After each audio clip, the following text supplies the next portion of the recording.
Hello, everyone, and welcome to another episode of Plugged In with Di and Warren. Today, we're very excited to welcome our special guest, Evelyn Diebel of Cambrian College. Not only does she run an incredibly successful adult education program, but she's also an incredible advocate of blended learning between literacy and basic skills agencies. This podcast was produced by the team at Good Learning Anywhere, and our music is by bensound.com. We're your hosts, Diane Altinbalek and Warren Butler.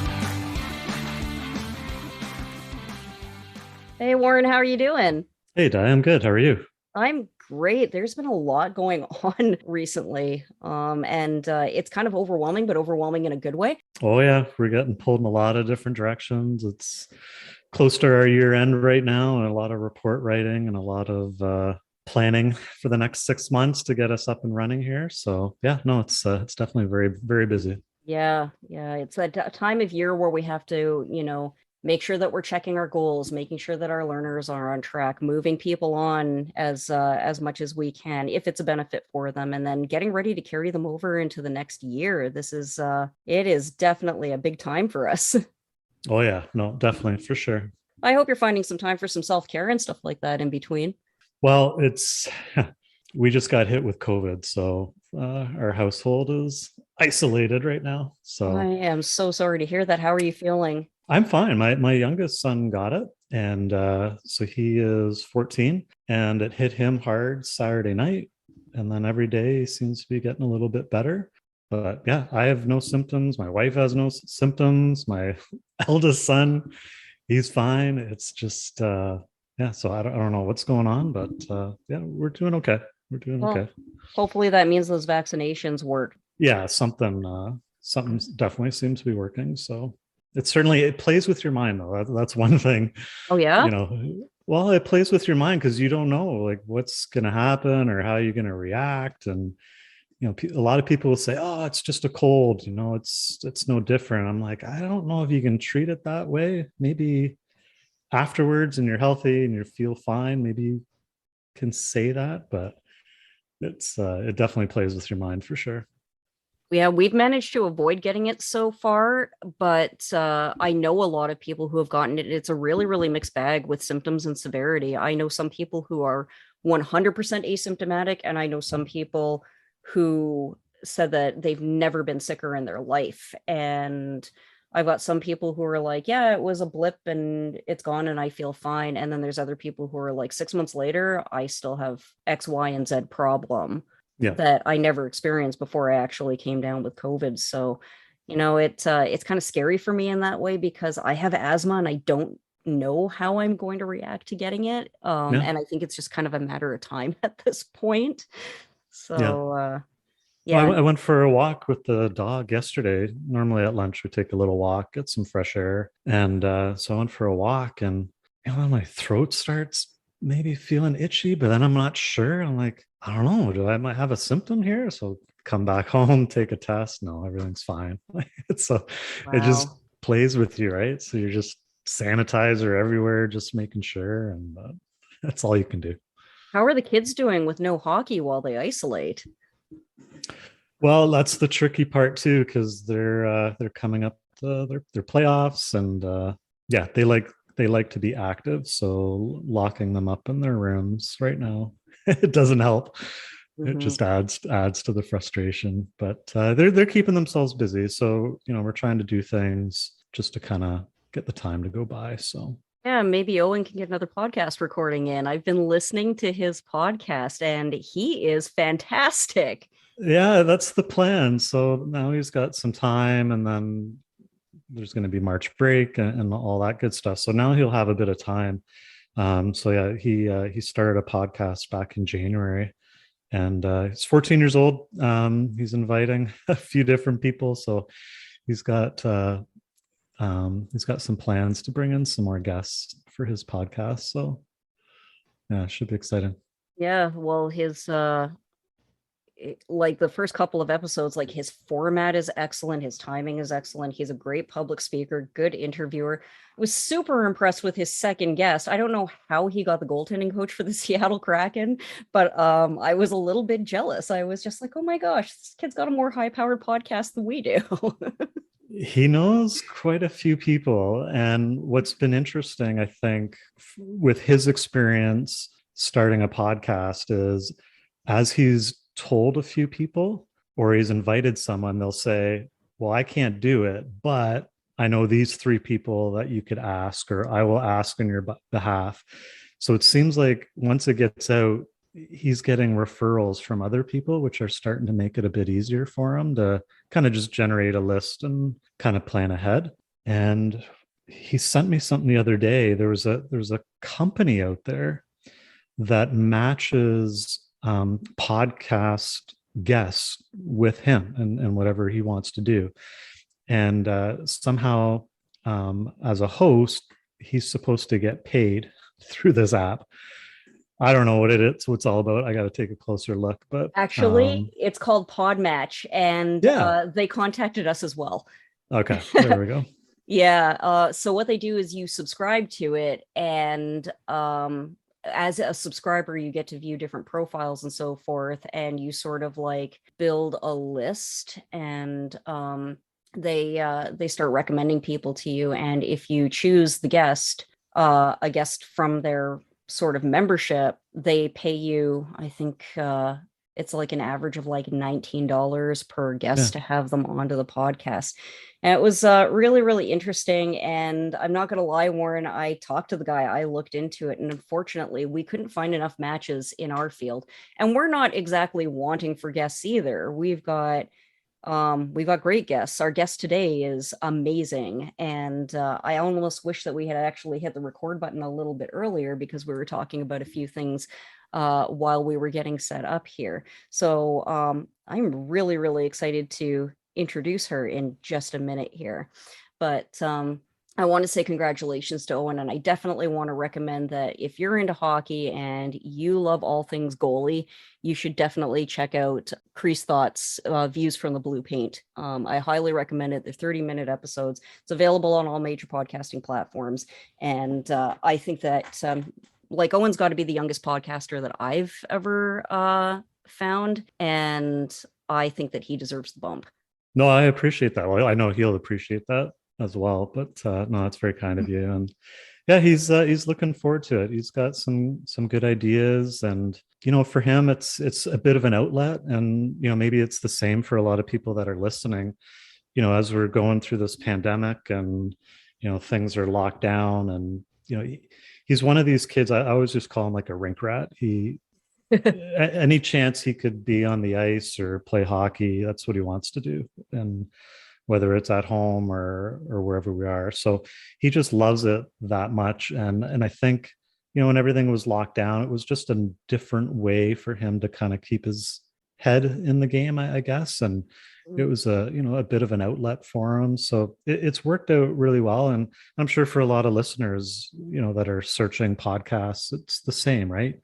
We need something a little bit different instead of staring at our computer screens and webinar after webinar. But, to take a 20-30 minute walk, you can listen to a podcast, and, you just use your time effectively, right? You can learn something in a very short amount of time. So it's been fun for him. We'll see where it goes. I think he's quite brave for doing it.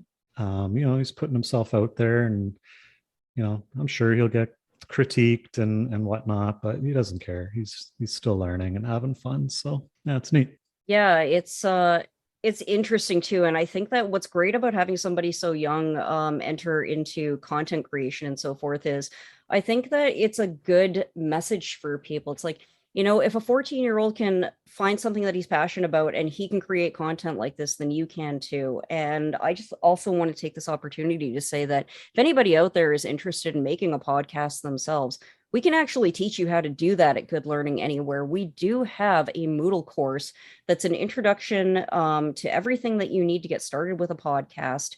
And we even recommend some resources for you that are free of charge. So you don't have to put a ton of expense out there. You can do free podcast hosting through sites like anchor.fm, which is actually through who we host through. They're owned by Spotify, so you automatically get your podcast distributed on Spotify by using them. And they have been a really, really great tool for us.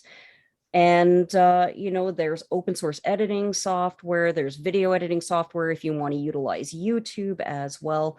And so if you've got a message you want to get out there, then contact us at Good Learning Anywhere. It's goodlearninganywhere.com. You can check out our website and you can register for Raising Our Voices, an Introduction to Podcasting. And it's a short course too. Like I've seen people put in a couple of hours in one afternoon, get what they need out of it, and then move on.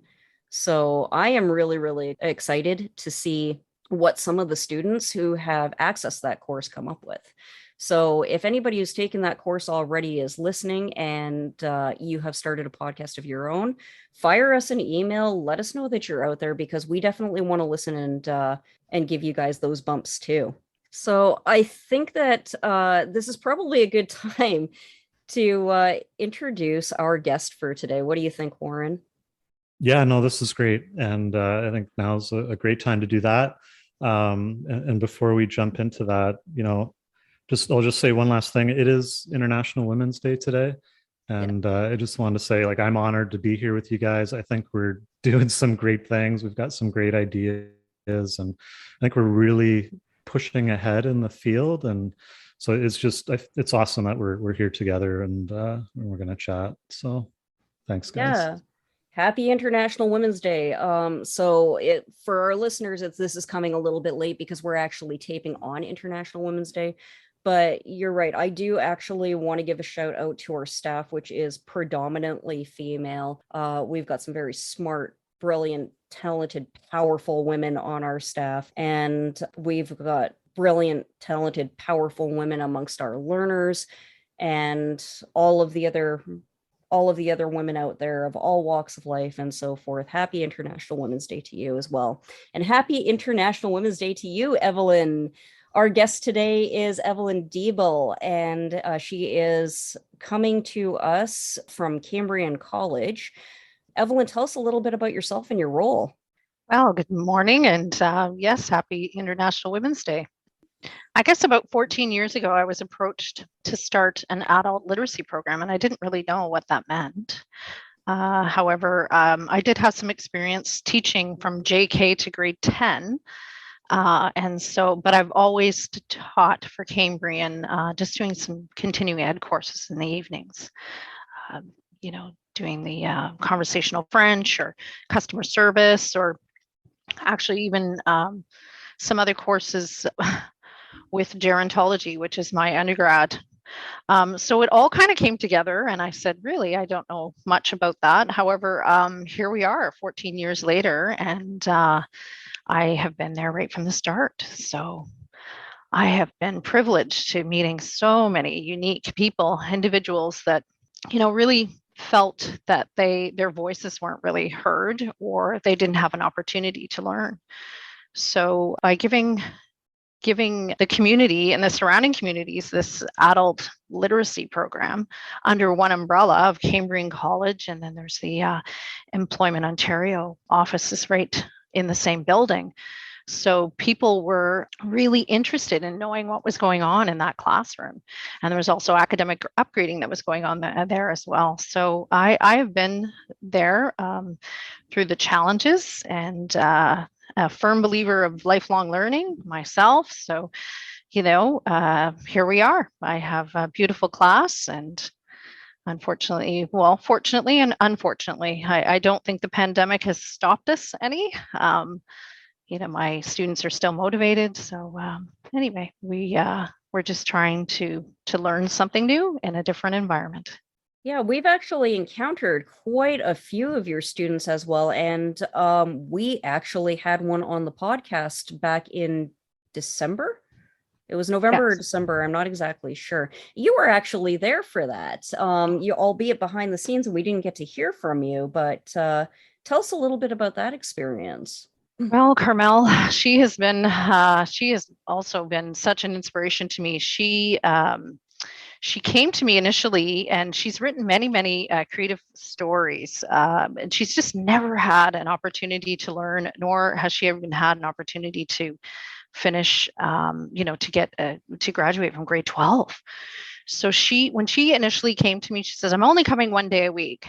She met me, and I said, no, you need to consider 3 days a week, which is what the program offers. It's a Tuesday, Wednesday, and a Thursday learning day. And she said, no, I'm just going to come one day a week. So I said, all right, fine, just come. And that was about 12 years ago. And she has not stopped coming. She has learned so much. She has since graduated. She was 67 years old when she graduated with her ACE certificate, which we are so very proud of, because it was a combination effort of very much a partnership within the community and within the literacy and basic skills upgrading class. And then, so after she completed that, she said, well, I just want to come back and I want to write. And I said, okay, well, we can do that. So I've, of course, since not groomed her, but just guided her to write and to continuously write and to motivate her to write about many different things. So when she started taking courses with Good Learning Anywhere, I guess the creative writing class really struck a chord with NIDA, and so here she was being invited to be part of the 10th anniversary creative writing beautiful booklet that I look at, almost weekly. Just to get inspired and to be able to navigate some of my students to take the creative writing class, because you'll never know, right? Here she is, 71 years old, and she was invited on a podcast, and she said to me, what's a podcast? I have no idea what this is. So I said, I will be there to guide you. I will never, ever lead you astray. So we managed to, first time that we'd seen each other in 2 years, managed to slot some time into the actual classroom. It was just the two of us. And of course, we went on the Zoom, which she was very comfortable doing from home. And so then I was sort of just on the sidelines, sneaking about, and kind of put it, a hand behind her on her shoulder, and guided her. But she did tremendously well. She had written her stories, of course, previous, and was now our, sort of shining superstar in the classroom, which I love to brag about, because it makes my other students work so hard. They're like, oh, I want to be on a podcast too. I want to go in that creative writing. So she is a true mentor to the rest of the class. She's just a beautiful, beautiful person. She's not only a grandmother, she's a community person. She's just our Carmel, she's just always so vibrant, and she's a singer, and she sings on the top of her lungs, and she's just creative and beautiful. And anyway, we can't get enough of Carmel. Yeah, she was a very, very vivid storyteller, and we were really, really grateful to have her on, and grateful to you for guiding her along that way and supporting her, as she bravely stepped into something that was completely unknown to her. So if anybody is listening and didn't hear our creative writing episode, I really recommend that you go back and you listen to it if you want to hear a little bit more from Carmel. And you can also go to issue.com. It's issuu.com, and look for Good Learning Anywhere's 10th anniversary book, because you can see the writing of Carmel as well as other people who had been selected to contribute to our 10th anniversary book. So now you mentioned that Carmel was a Good Learning Anywhere learner as well as a Cambrian learner. So that's actually a result of something that we call blended learning. And we rely on a lot of organizations and a lot of on-the-ground practitioners such as yourself. Maybe you could comment on your experience with that and why it's so important.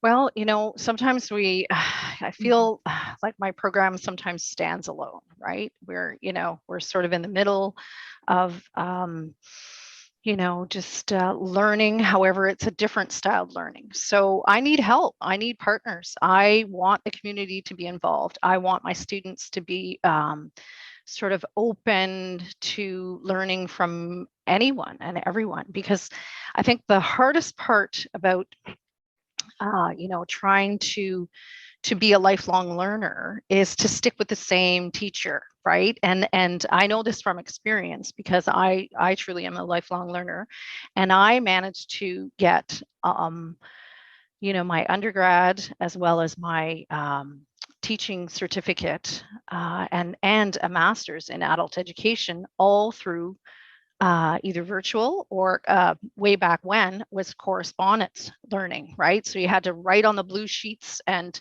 send them into your prof, and then 2 weeks later, you'd be lucky to get a big padded envelope back. And anyhow, so I learned from many, many different teachers, and I've always sort of prescribed to that way of thinking, because I'm telling you one thing, I'm prescribing something, I'm teaching you one way, but there are many different ways. So I've always involved community partnership. And so the blended learning for me and Good Learning Anywhere was just a perfect fit.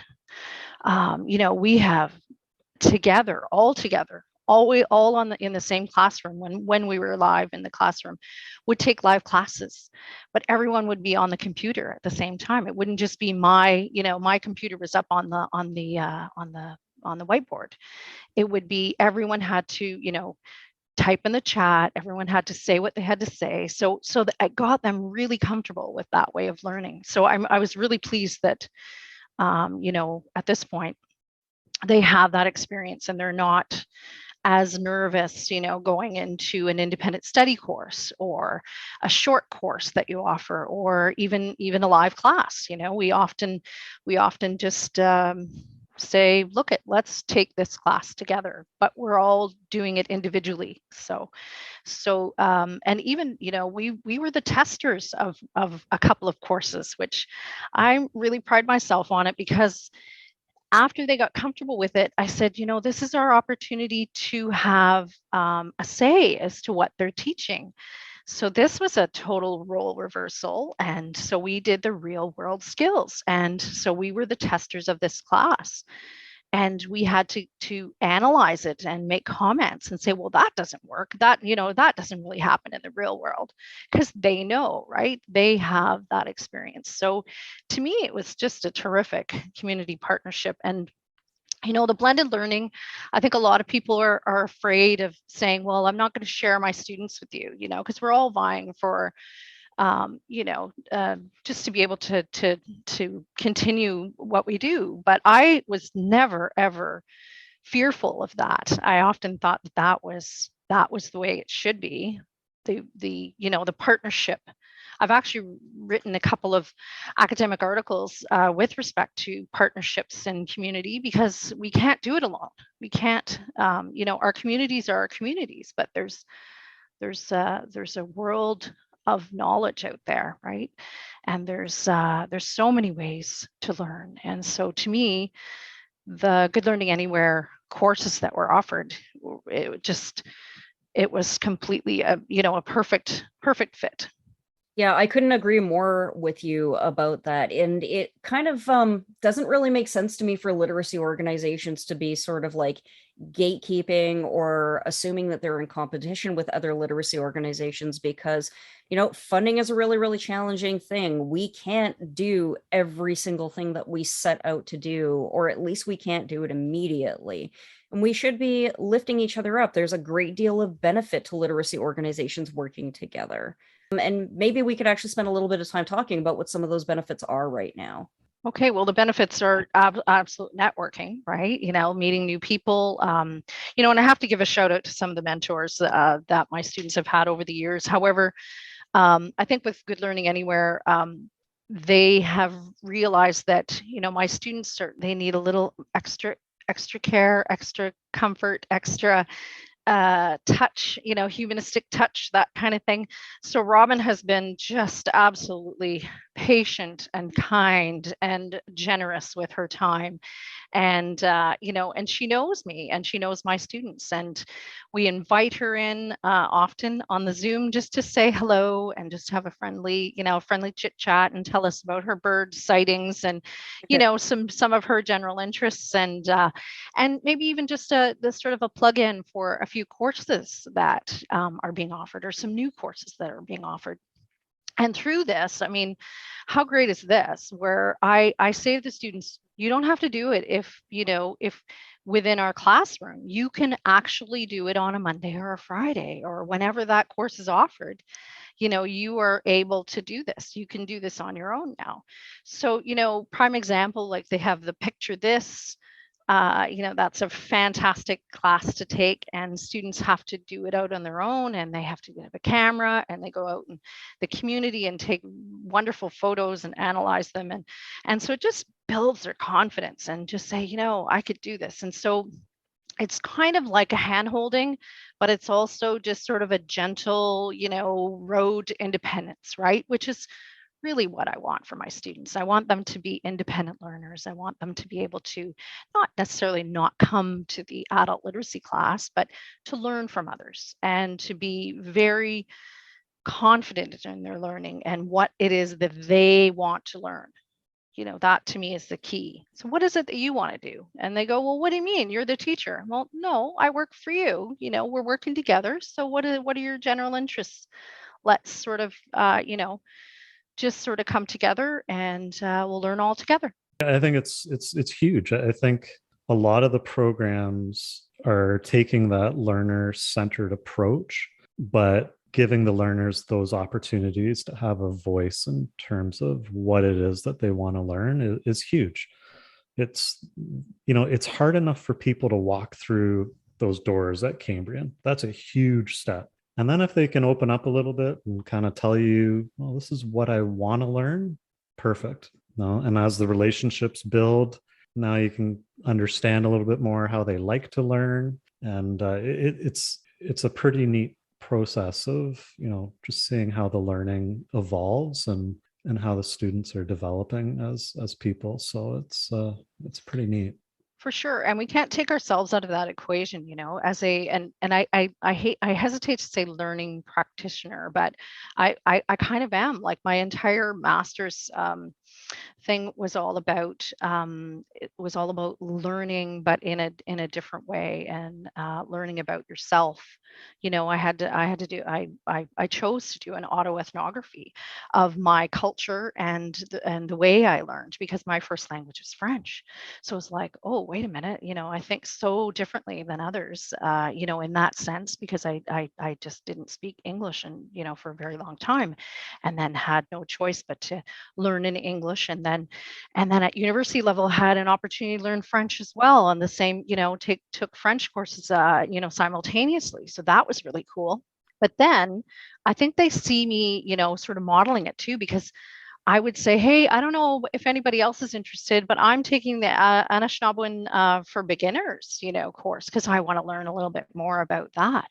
And they're like, oh, so you're taking courses too, So to me, that's just opens up the comfort level, opens up the idea that, we can learn almost anywhere, and we can learn from a lot of different people, and it's free. I mean, that's sort of the added little bonus. But I think honestly that, I mean, just from where the majority of my students come from, with the socioeconomic background that they have, they're not, they think that the education is a stumbling block because they can't afford to pay for it. But so to me, the GLA is just, again, just a necessity. It's a way of life. It's a way of, learning something different, and being part of a bigger picture than your community, and yet taking the information and using it to your advantage within the community. Prime example, the volunteering, how to volunteer in your community. Well, I've been trying to teach that for a long time. So the beauty of taking a course like that just reassures them that I'm not just making this stuff up, right? It's like, this is how, we become volunteers within our community. So when they take courses, and it's like, oh, our teacher told us that, not that they didn't believe me, but they just like, it's sort of a reaffirmation, of information, and kind of like, because it's opened up their world, really has. It's like, don't take it from me, I mean, I used to have this thing, a couple years into teaching, I go, thank you so much for teaching me today. And they go, wait a minute, you're the teacher. What are you talking about? I said, oh, I learned way more than I taught you today. We learned way more from you, each and every one of you. And that's the beauty about, the adult literacy program. It just grounds us, and it allows us to just be partners, to just within that, that whole guided, pathway of education. So it takes away that scariness of like, well, I can't do that. Sure you can. We're all in this together,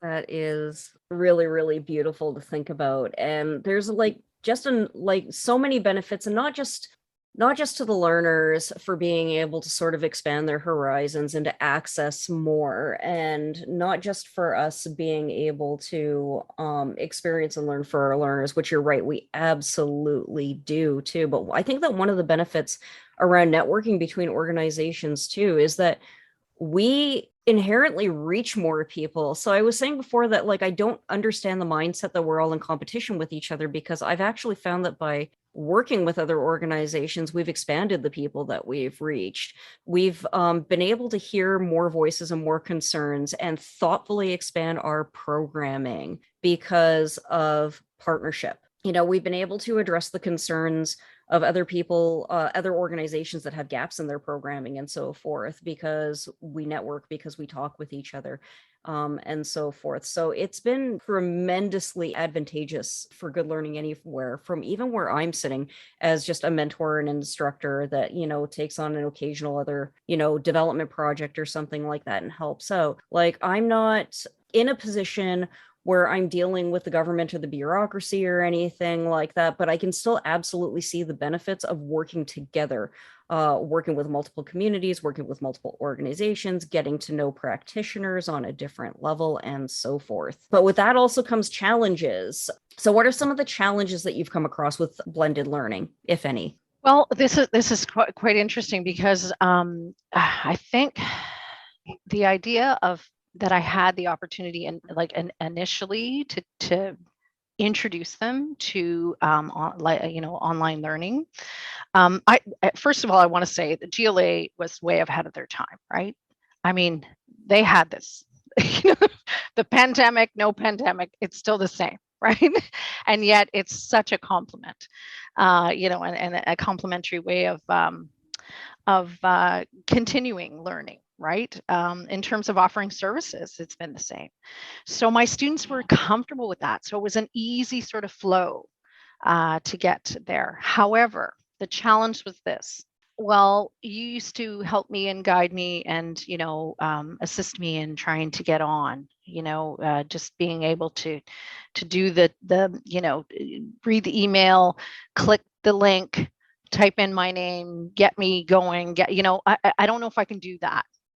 But I mean, we might even want to back up a little bit more, where initially my students weren't even all that comfortable with computers, and because I'd take them out maybe once a week when we were in class, because there was so many other things to learn, with adult literacy. It's low level literacy. So it's like pen, paper, let's go, we're going to learn and going to do certain things in a different way. They hadn't done that in a long time. So throwing in a computer was an added bonus. It was like a kind of another link. So the challenge was them being actually comfortable being alone with a computer and having to navigate through that. So I'm like, okay, we're going to try and do this.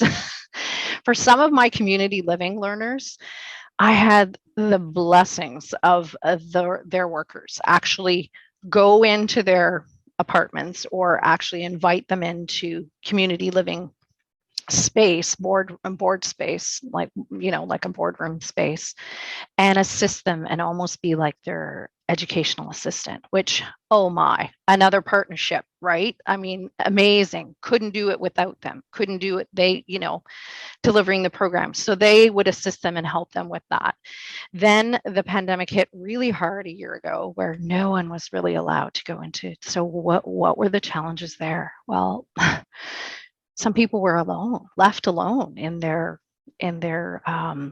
apartments and spaces, and that was just not easy to somehow even think of. Like, I broke my heart every day, but we managed to just, via the phone, via, continuously saying, okay, you got this because you've done this before, we will get this. And sure enough, having those little victories of like, oh my gosh, I'm on, I can see you, I can see you through Zoom. So then after that, I was able to sort of share my screen and say, okay, this is step by step how you get to that course, so the challenges were technical, they were challenging. And then, then there are other challenges. Well, I can't afford to pay for my internet.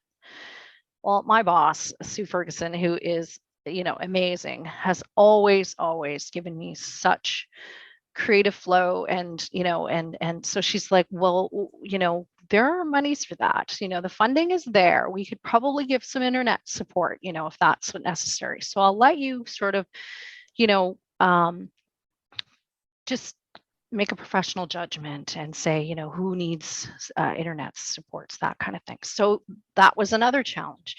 Now that's up and running, they're so they don't have those worries and those extra added stresses on top of being alone. They've been given a computer so that they could loan the computer was lent to them through Cambrian, and then I was there as a tool to be able to get them to go. So some of those challenges were just getting over the humps just to be able to learn. However, I continuously, celebrate the little things, and always say, hey, you can do this. And imagine now that we have all of those beautiful technology skills, what are we going to do next once we get back to that classroom? So when you were saying, hey, raising our voices with the podcast, I'm like, my mind is going crazy, because I'm thinking every one of us are going to be on it. We're going to do a podcast once we get back to that classroom, because we are going, that is going to be their ultimate challenge, so I'm just going to raise the bar, continuously raise the bar.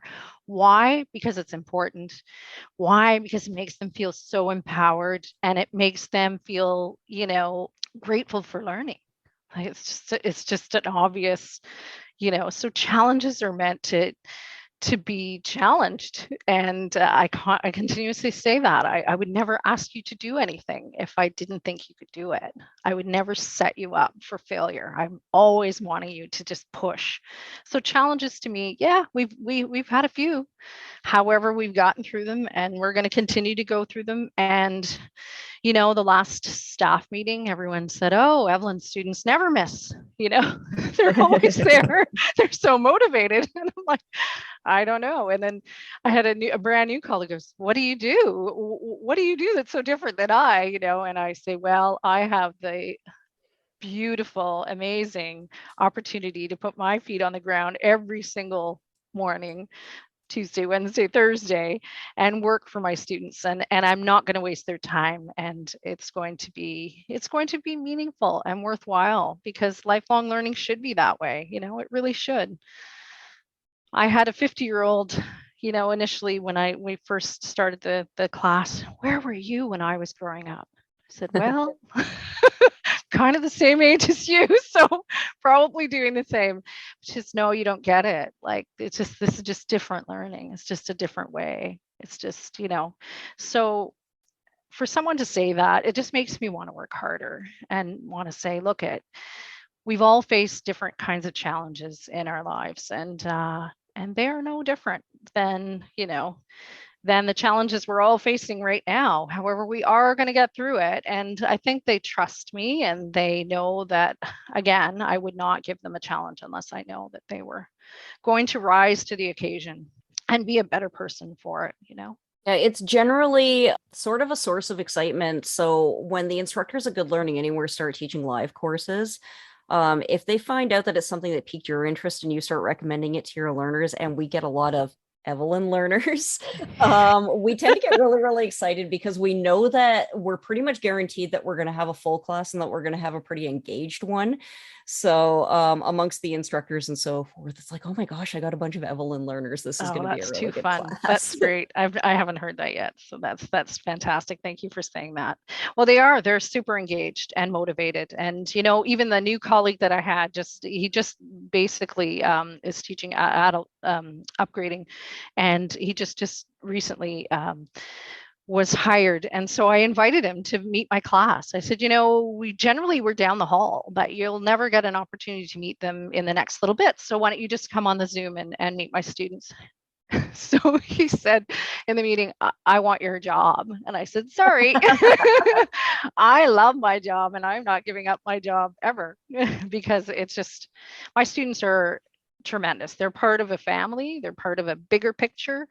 They, you know, I engage them to, you know, just think outside their realm, think outside their, you know, there's that, because I think often they were stifled and they were scared of learning and scared to put themselves out there.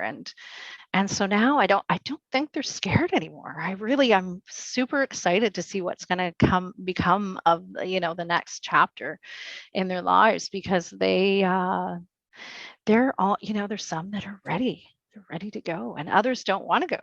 They just want to stay, and they want to, you know, and they want to learn extra things and do extra independent studies. And so to me, again, you know, going full circle with the, like, I can't do it all, right? And so the opportunity to share the blended learning with another you know, organization and another part of community is key. I think it's key. I think that's part of my success. I think it's part of my students' success.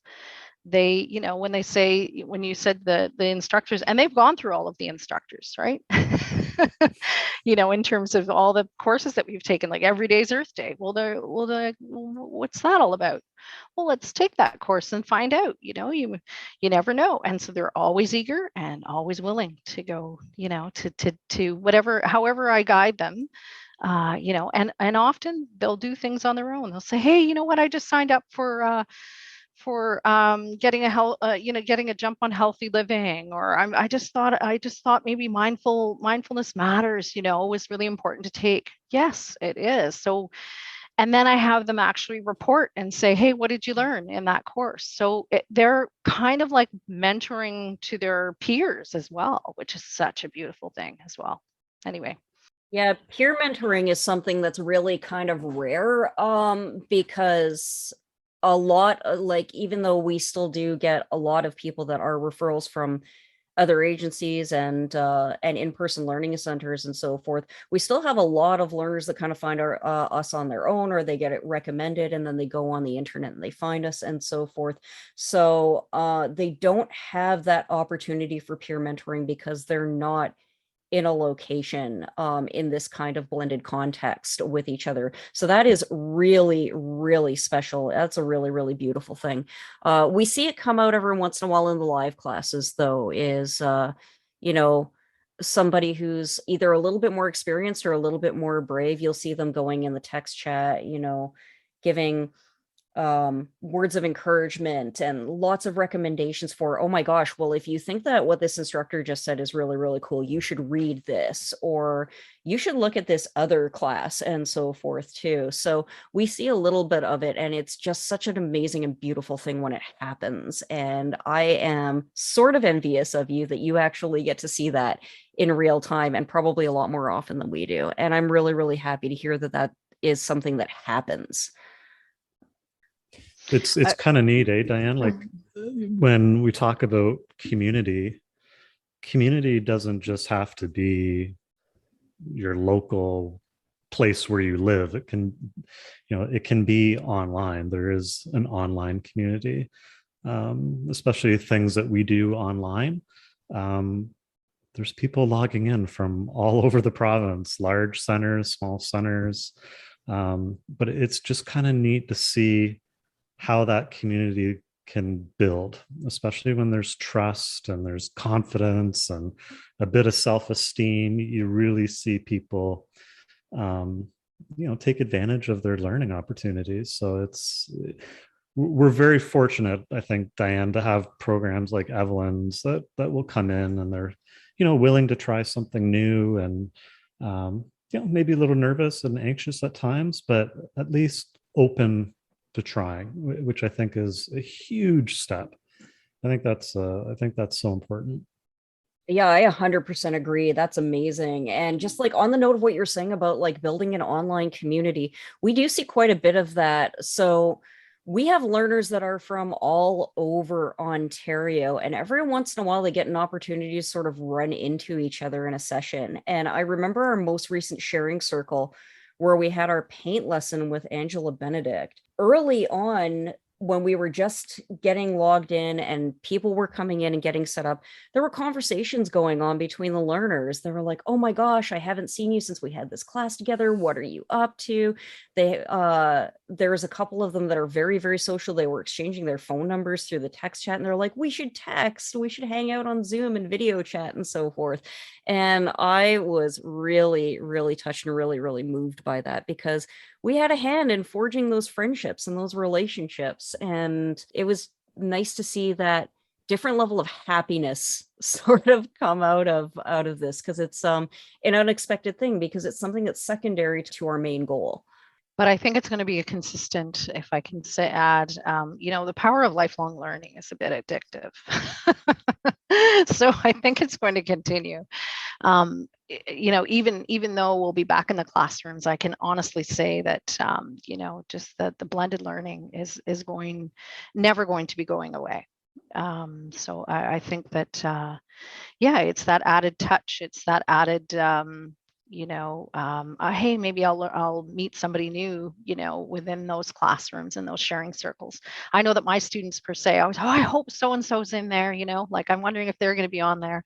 So they too have, forged some really interesting connections, and I just call them partnerships, because I do see those, I see all of those learners as peers, helping each other out. Because they generally tend to say things and chit chat amongst themselves in a different way when the teacher's not in the room, right? Good. So I've continued to utilize that method and that strategy. I'll often put the Zoom camera on and say, I'll have soft classical music, and I'll say, just have a coffee, pour a coffee, chit chat amongst your peers, before I start class in 20 minutes, kind of thing. And so they'll do that, and then I'll leave the camera on even during lunch, and they'll have lunch together. They'll say, oh, give me 5 minutes, I'm going to go and stir up my soup, and then come back, and then they have that opportunity. So then when I come back at noon or at then it's all business, right? Okay, now it's time for it, because they've already had their opportunity to chit chat amongst themselves, right? And to use the chit chat and the chat rooms, and often they'll say, hey, can we just keep the Zoom on for another half an hour, so we can talk amongst ourselves and make some plans for the weekend, that kind of thing. So to me, it's important stuff to be able to give them opportunities, just again, to learn differently, to learn from each other, to learn from different partners, just expose them really to a different way of thinking and a different way of learning. So I kind of think I already know where you're going to go with this one, but I've got to ask what your favorite part of working in literacy and basic skills is.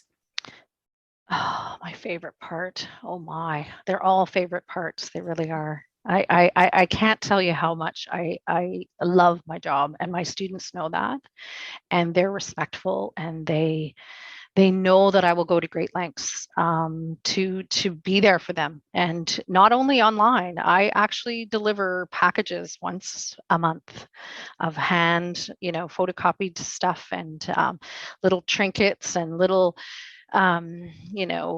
books and all kinds of extra paper and pencils and, just like kind of like little cheer packages. However, they're all meaning and pertaining to the next lessons, within that month. So it allows them to sort of feel very, very much included and not forgotten, and they're just absolute beautiful people that I would go to great lengths to do anything for, and just to help them out in the day-to-day, challenges that they have, within and it's an important line not to cross, kind of thing, but it's still all about learning, right? It's still I think it's just a little that extra humanistic touch, and I would do that anyway, even if we were in a classroom. But because we cannot be together, I just feel that it's important to keep them in the loop, to keep them engaged in different ways. That's awesome. So what advice do you have for literacy and basic skills organizations looking to form those fruitful partnerships like you have? Well, sky's the limit, right? I mean, start networking, start learning yourselves. Like often, and I think education, it's interesting. Like I'm in it because I am passionate about learning. I'm passionate about lifelong learning. My students know that I would never ask them to take a course unless I was willing to take it as well, or I had a passion for it, and I'm sort of spilling it over to them and saying, hey, why don't you try this? Food literacy is a big one for me, and I try and implement it in many different aspects, because there's so many bases of, there's numeracy and literacy within the food literacy component of learning. And I don't know, explore different avenues. Make those community partnerships. If it doesn't work for you, it may work for some of your students. Don't forget them. They're always in my forefront. So I would tell literacy practitioners to just take a chance, take a few courses yourself before you actually recommend it to your students. Be in the loop, because this is it. This virtual blended learning is not going away anytime soon, and I'm forever thankful for it. I really am, because as I had mentioned, you're only one person, and so my students are only seeing my perspective. I want them to see other perspectives, and other ways of learning. Anything to avoid? Anything to avoid? Not really. I don't know. Maybe you're overwhelming them, and saying, oh, well, you have to take this. It's always an option, right? For me, this, like my class, if you want to be in my class, you need to be there during the hours that I present. You need to be engaged, which is never an issue. I don't have to have that conversation. However, I think things to avoid would be saying that it's mandatory. Hey, Monday afternoon mandatory, you got to take this class. No, nothing's mandatory. They're adults. They can do what they want to do on their day off, as per I. However, overwhelming them with too much, well, they're going to tell you. So, it's better to just present and say this is an option. But what happens is that if other students take the courses that are presented as options, and they chit-chatted about it the next day, they kind of go, darn, I wish I would have taken that class. So they tend to, so I guess just not overwhelm them too much, but keep it simple, keep it real, keep it engaging. We're doing a novel study right now, which is so much fun. And the novel's going to take us at least a month to read. However, every chapter has such beautiful gems, and you could just take it to the next level. So it's which book are you guys reading? We're reading Charlotte's Web, and I got them Classic. each a beautiful hardcover copy, because I love hardcover copy books. And I delivered the package, and they have journal writing to do every single chapter. And we just learned all about the anatomy of a spider, because everybody hates spiders, which I love spiders. I'm that person that takes a spider and puts it outside, because I think they just, you want to talk a nice community partnership, spiders, how many bugs they eat.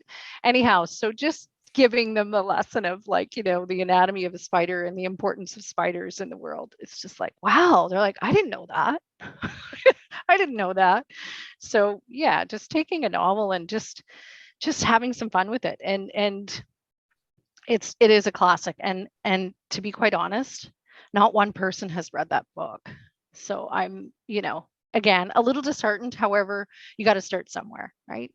So it's like, oh, they're never going to say that again. Yeah, I've read that book. I read, so now I always say that to them. I said, you can never erase what you've learned.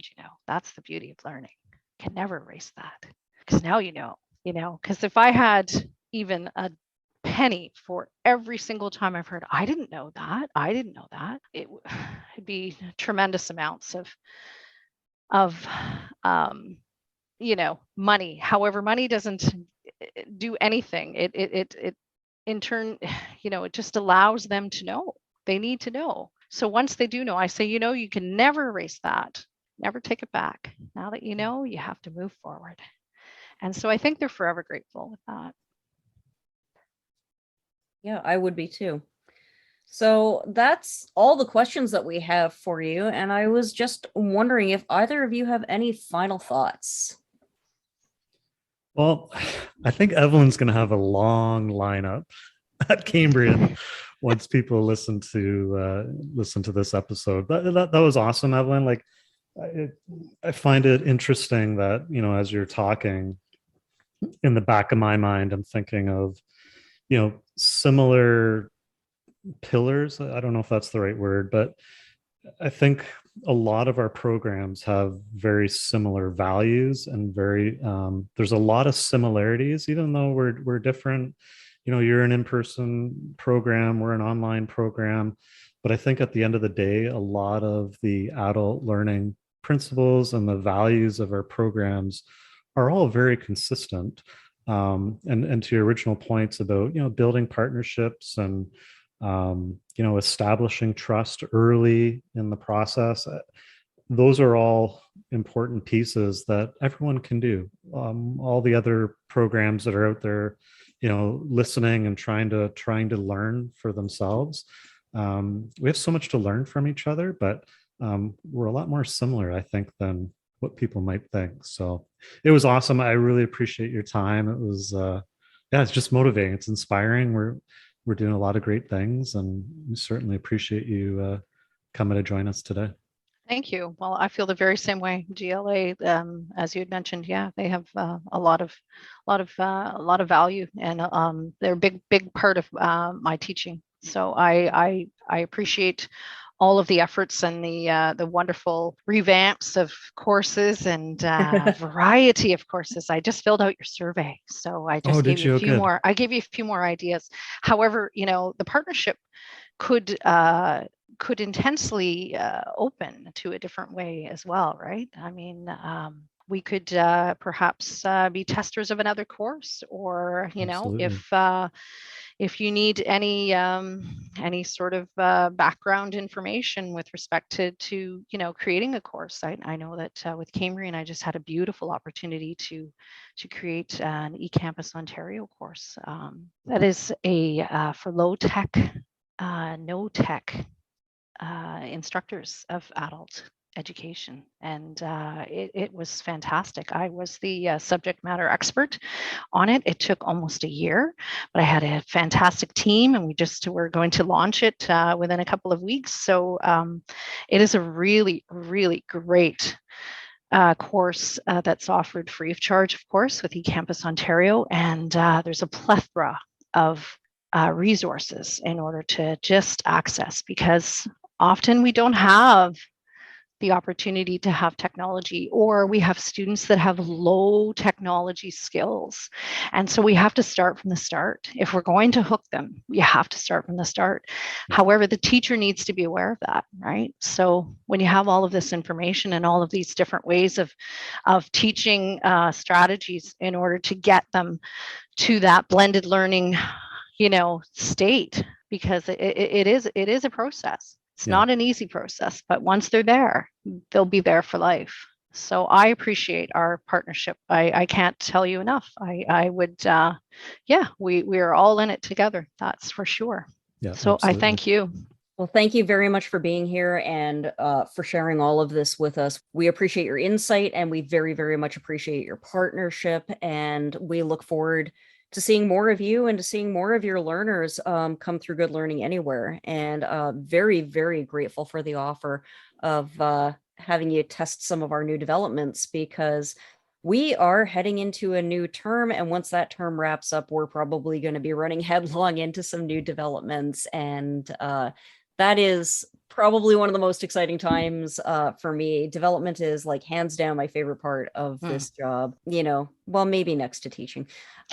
But I absolutely love exploring the new topics. It's always an opportunity for developers to, flex those learning muscles of their own, do a little bit of learning, do some, good research, and to create courses that allow them to share what they've learned as well. So we are always grateful to hearing other opinions and helping us fill in our gaps, let us know what we might have missed and so forth, and give us a new perspective on even presenting it. It's like, I kind of see what you were saying, but it was a little bit finicky sort of arriving there and everything. So that feedback is incredibly valuable to us. So we're looking forward to continuing our work with you. So that about wraps things up for us. We have a lot of exciting things to come with Good Learning Anywhere in the next few months.